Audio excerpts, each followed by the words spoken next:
Have you ever noticed how some of the most well-known sayings of Jesus are also the most misunderstood? Expressions like, "do not judge," "turn the other cheek," or "whatever you ask in prayer, you will receive," have been repeated for centuries.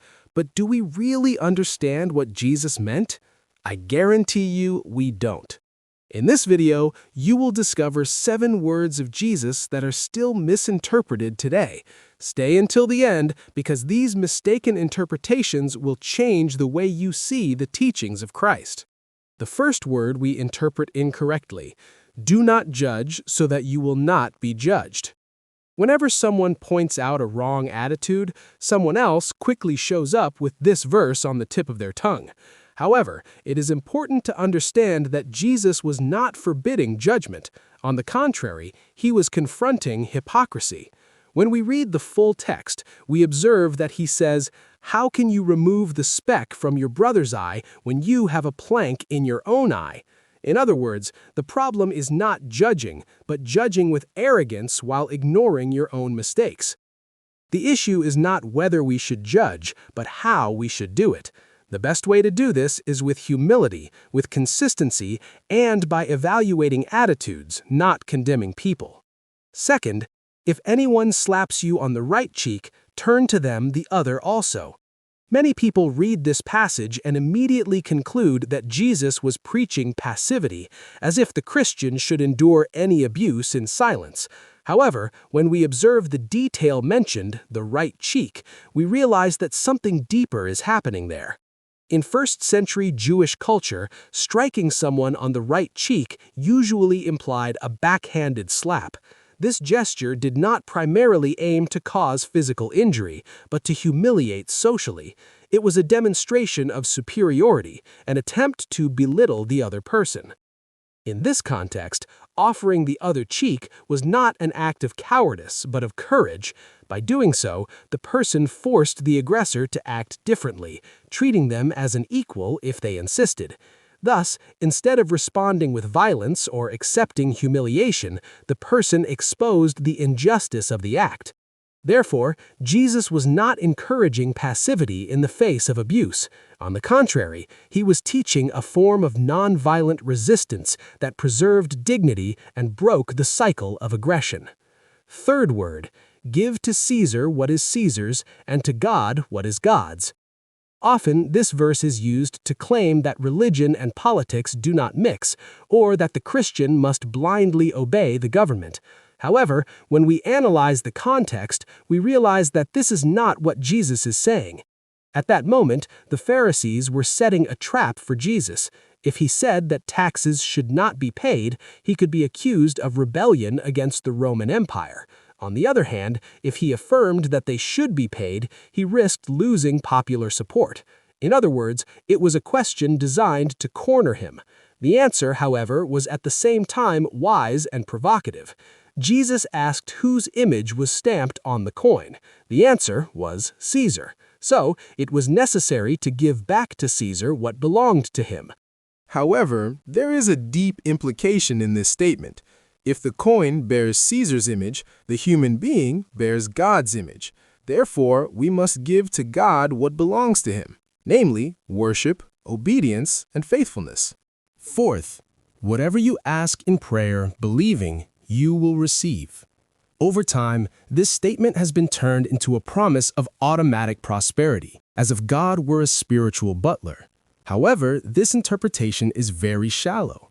In reality, Jesus is speaking within a specific context related to the power of faith lived in community and to prayer aligned with the will of God. In other words, it is not a formula for fulfilling personal desires, but a collective trust in God's sovereign action. On another occasion, Jesus himself prays in the Gospel of Matthew 26:39, "My Father, if it is possible, let this cup pass from me. Yet not as I will, but as you will." This prayer reveals that the true meaning of faith is not to impose one's own will on heaven, but to submit the heart to the Father's will.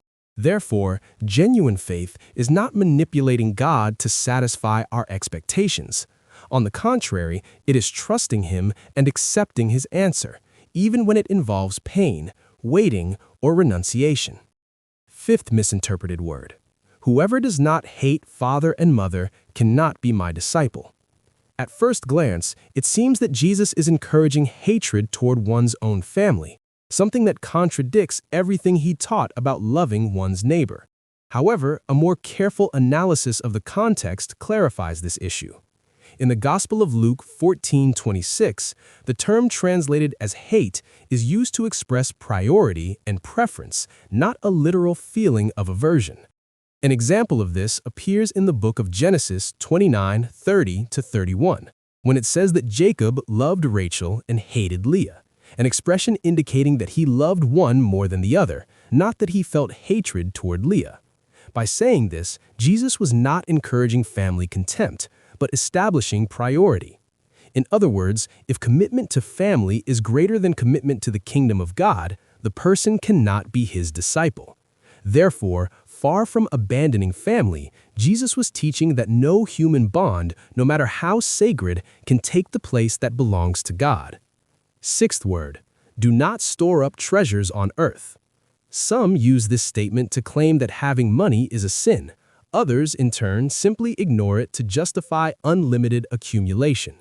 However, when we analyze the context, we realize that Jesus was not advocating poverty nor condemning prosperity. He was addressing the heart. In the Gospel of Matthew 6:21, it is written, "For where your treasure is, there your heart will be also."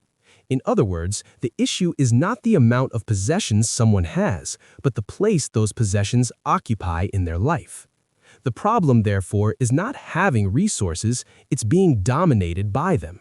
It's when security begins to depend on a bank balance rather than on God, or when generosity disappears because the fear of losing speaks louder than love for one's neighbor. So, the problem is not how much you have, but how much it controls you. After all, what governs your decisions reveals who governs your life. The truth is that many of Jesus' words are not difficult to understand, but they are easy to take out of context. Correctly understanding what Jesus said is not just a matter of knowledge, it's something that keeps our faith healthy. Therefore, do not accept any interpretation without understanding the context.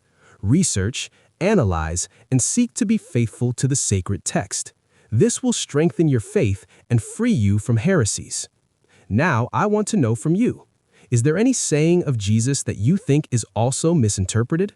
Leave your comment below. I really want to read your opinion. And if this content helped you in any way, subscribe to the channel and turn on notifications so you do not miss the next videos. May the Lord bless you.